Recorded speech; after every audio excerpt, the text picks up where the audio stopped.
जब अनेक दिन निकल गए, बस अब इनको लगा ही था कि अब मैं जीवित नहीं रहूंगा, मेरे प्राण चले जाएंगे। पत्नी भोजन लेकर के आई, अचेत अवस्था जैसी हो रही थी। पत्नी ने कहा मैं खिला दूं आपको। बोले नहीं नहीं, रख जाओ, मैं खा लूंगा और तुम जाओ वापस। सामने सामग्री रखी है, उसने नहीं पाया।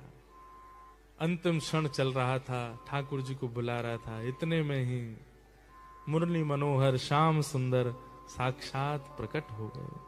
प्रकट होकर के उसके सामने जैसे ही आए तो जितनी उसके अंदर ऊर्जा नष्ट हो चुकी थी, सारी ऊर्जा पुनः वापस आ गई।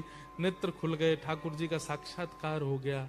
ठाकुर जी सन्मुख खड़े हैं और सन्मुख खड़े ठाकुर जी को देख करके गोपाल नेत्रों से अश्रु प्रवाह होने लगा।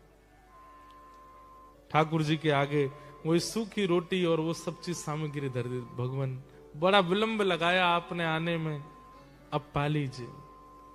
सामान्य सी रोटी और वो जो सामग्री थी उसको ठाकुर जी पा रहे थे बैठ के, और इतने भावुक हो रहे थे गोपाल के उस प्रेम भाव पर।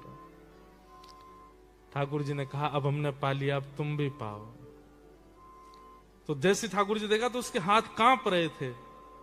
तो ठाकुर जी बोले तुम रुको, हम पवाते हैं। और अपने हाथ से ठाकुर जी गोपाल को पवा रहे। ऐसा अद्भुत भाव ठाकुर जी को लगा। उसी समय ठाकुर जी ने आज्ञा कर दी, गोपाल अब तुम पृथ्वी पर मत रहो, चलो हमारे साथ। भगवान ने उसका हाथ पकड़ा, हृदय से लगाया और अपने संग नित्य लीला में उसको ले गए। केवल एक गुरु की सामान्य